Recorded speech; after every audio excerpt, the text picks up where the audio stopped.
I the a-hole for telling my parents I'm going to be as big a problem as my sister from now on? I, 17 female, am the responsible kid according to my parents. I have 2 siblings, 14 female and 11 male, and my brother and I get along because we're both pretty quiet and easygoing. But my sister is a complete witch, to put it frank. She throws a fit whenever she doesn't get her way, and usually my parents just give in because she's a big pain to deal with for days.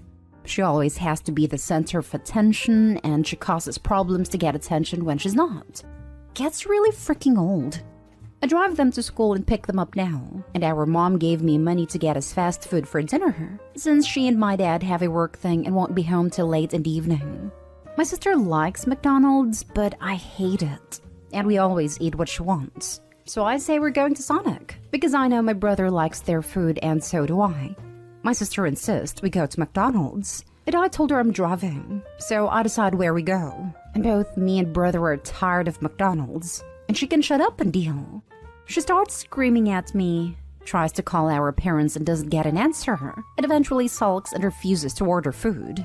I get an extra pack of chicken in case she changes her mind, and take us home. She has a screaming, crying fit to our parents later about it. Over freaking McDonald's! Later, my mom says I know how she gets, and to just humor her next time. And I say I'm not going to anymore. And also, it's awful that she gets her way all the time, and they need to tell her to can it and make her do stuff me and my brother like sometimes, or leave her at home. My mom says she's difficult and we're more easygoing. So I say, so you're saying I'm too nice and I need to be difficult to get what I want? Assignment understood. I'm going to be as much of a problem as I can from now on. Then I started not doing any more chores than she does. None. Using some of her more irritating phrases to the parents and loudly complaining about anything she wants to do. And now I'm the bad guy and being mean, and they say I need to be the mature example. But also, it kinda worked, cause they finally made her go to the restaurants we like and never get to go to. Am I the a-hole? Now for the top comments. Not the a-hole. It seems your parents are neighbors. And though I don't really recommend your course of action, it seems to work. It also stopped doing things for the sister. Can you pick her up? Nope. She's going to scream and cry about some arbitrary thing, so she can figure out her own way home. Here's money for food. Not for her. She'll scream and cry if she doesn't get what she wants. So give her money so she can sort it out herself, while brother and I get food. Can you take the trash out? No, I feel that I just enable her as that is her chore, not mine. If you're not holding her to her chores, why should you hold me to mine? Anyway, don't become hated by your parents and kicked out because you're taking a stand. Get a job, make money, study, whatever you do, and move out and go low/no contact with your sister, unless she suddenly stops being spoiled. I agree about not recommending this course of action, despite how satisfying it is, just because Opie is 17 and approaching an age where her parents can kick her out, or refuse to pay for college, etc. Definitely recommend moving out if it's an option, but at that age, it's not possible for a lot of people. And Opie shouldn't burn bridges that she might need, and soon. They won't kick her out. Who would they get to do free babysitting and chores? That's what I'm worried about, specifically the chores part. Opie has her brother. Are all of the chores they aren't doing being pushed into him? Babysitting won't happen, but chores? Those I can see being pushed. Real chores don't start till 12 in my family, so he only has to make up his bed and clean up his room. But he's on strike now too. Not stay home. Bravo. Your parents failed on raising your sister and you and your brother suffered. Now your parents can deal with the fallout of their bad parenting. I'm glad Opie's nearly an adult, but I'm sad for her brother. Parents deal with the fallout certainly, but they always have that unconditional parental love to lean on when it is hard. Little man better hope middle sister attends an out-of-state college. Next story. Am I the a-hole for not letting my brother christen my new home's bathroom? This has been happening since yesterday. I'm pretty sure I'm not the a-hole, but my family has me doubting myself. Anyway, my husband, 31 male and I, 28 female, just bought a house several days ago. It's really exciting. We've been living in his apartment for the past year, which has been fine, but I'm really looking forward to having something that's truly ours. As you might guess, my family has been excited too. After we closed the deal, we went out to dinner with my mom, dad, and one of my brothers. Let's call him Kyle, 30 male. Kyle has a story about him. Apparently, when we all moved into our first house when I was about 4 and he was 6, Kyle was sick. But almost immediately after moving into the home, went to the bathroom and took an absolutely nasty dump on the toilet. Afterwards, my mother turned to my dad and said, "Well, at least someone christened the bathroom." That's it. That's the whole story. I've never found it particularly hilarious or anything. It's just one of those stories that your parents like to tell every few months, and you smile and nod along. Kyle, on the other hand, absolutely loves the story. Ever since then, whenever somebody in the family moves into a new home, Kyle insists on christening their bathroom. He did it when I moved into my apartment. He did it when our eldest brother moved into his home. But I'm certain he did it when he moved into his own apartment. My parents also find it pretty funny that he continues to do this. At dinner, Kyle made a comment about looking forward to christening the bathroom at myself and my husband's home. My husband obviously had no idea what this meant, and my parents had Kyle explained it to him. After hearing the story, he muttered something, and then quickly moved the conversation along. Later that night, he told me in no uncertain terms that he thought it was a bizarre tradition, and he did not want to take part in it. Even though I personally don't care either way, I find it stupid but harmless. It's a perfectly reasonable opinion to have, so I agreed with him. I was talking to my mom last night, and when we discussed the dinner we'd had, she brought up telling my husband about the tradition. I told her that we would not be letting Kyle christen our bathroom, and she tried to persuade me otherwise. I said no. I thought that was that, but since yesterday, she, my dad, and Kyle have all been texting me that I should follow the family tradition. I texted my eldest brother, though, and he said I should stand my ground, and obviously my husband agrees with that. I don't really plan on changing my mind about this. But guys, am I the a-hole? Not the a-hole. No family traditions should involve fecal matter. Tell your brother that you feel bad for him that the highlights in his life is taking a dump in someone else's house.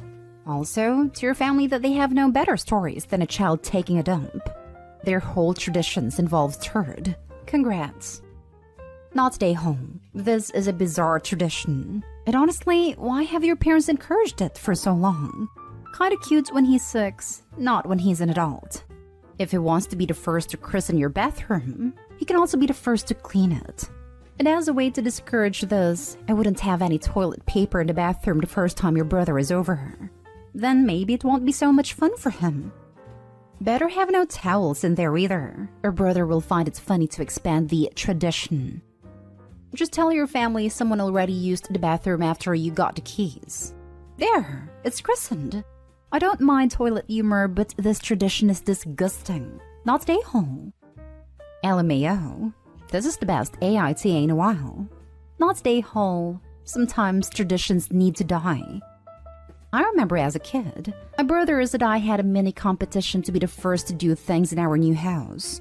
And it was all ridiculous things like first to climb out of the basement window into the backyard and first to spit on a flower patch.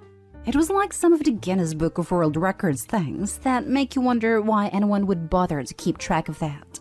I can't imagine trying to turn it into a tradition that I spit on a flower patch of every home my family lives in, because I'm not a 9-year-old anymore.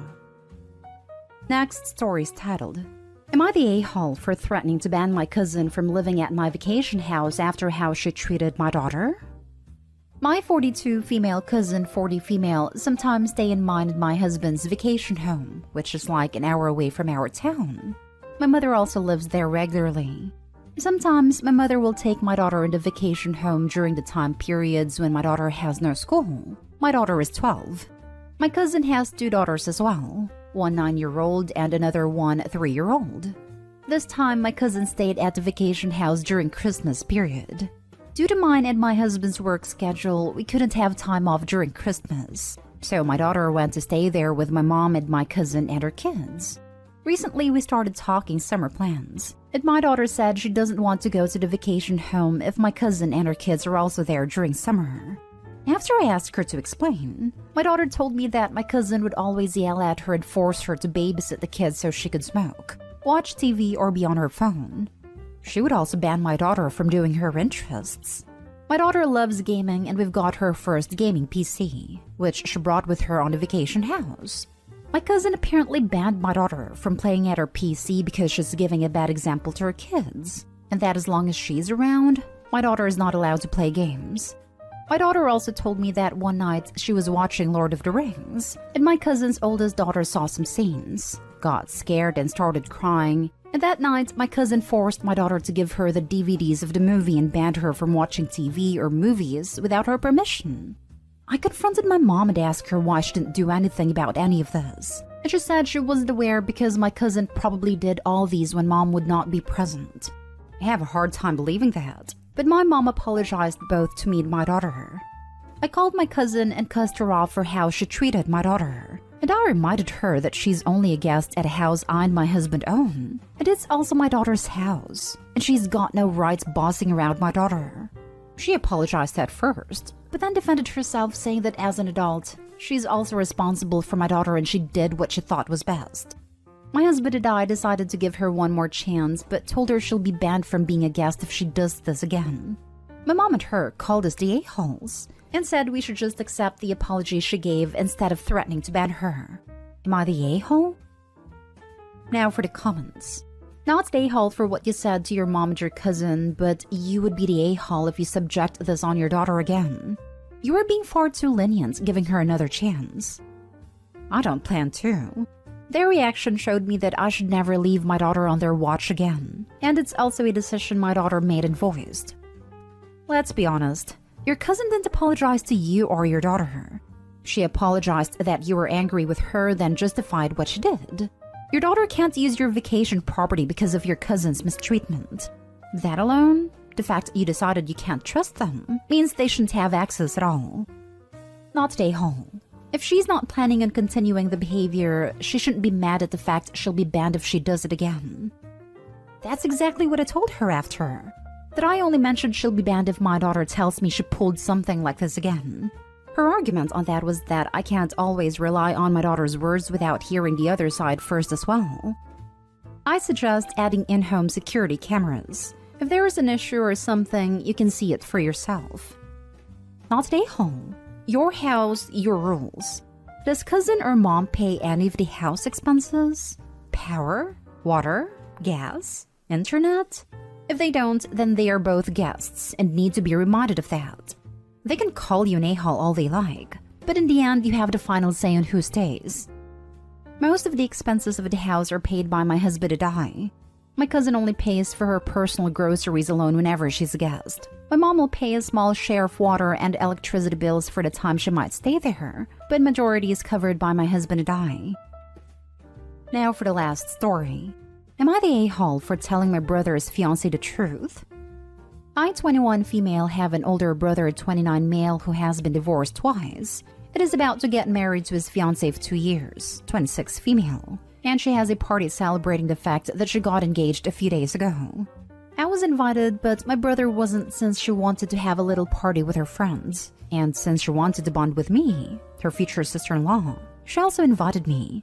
So I started chatting with her and her friends, and later in the night we started to get a little tipsy. Then suddenly she started to talk about my brother, stating that she couldn't believe that he never got married before since he is such a handsome man. But it didn't make sense that she said that, since he was divorced twice and one of his former wives had a child with him. Then she started to talk about him, saying things that wasn't true, like the fact that he was a lawyer when he worked at a hotel as a janitor, and that he was making $150,000 a year when he was making minimum wage. At this point, I was shocked because of how all the things she was talking about was untrue, so I asked and told her this, and she said it was my brother. I was confused as of why he said that, but I knew that before in his previous marriages that he had verbally mistreated his wife, so I knew either way I could not let this slide. I brought her to the bathroom upstairs and told her everything, and I mean everything. She looked shocked, and after I finished telling her, she went downstairs, got her stuff, and said she felt sick, and left.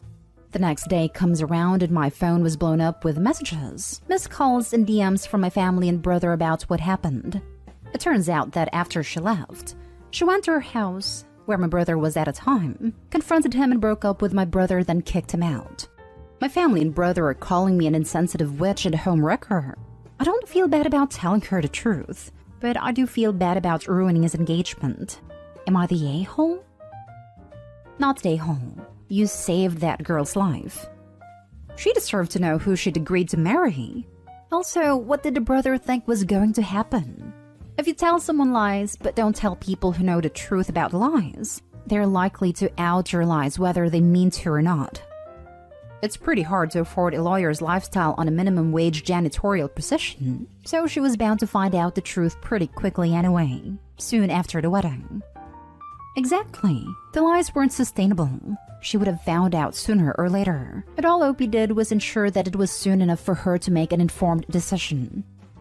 Wait, so your brother, a janitor who makes minimum wage, nothing wrong with that, lied to his fiancée about his previous 2 marriages, a child and overinflated his wealth by a factor of 10? And they're witching at you for letting her know. Yeah, not stay home. Don't forget he said he was a lawyer too. Like, what is the endgame here? It's kind of hard to hide the fact that A, he is not a lawyer, B, he is a janitor. You see, he's been married twice and has a kid. I guess that one's easier if he has no contact. But you'd have to rely on everyone you know not to blab. Does he think that the truth will eventually come out, but she's so smitten with him that she'll overlook everything? And seriously though, either he's a really good liar, or she's really gullible if she didn't know any of that. How could he hide that stuff and for how long?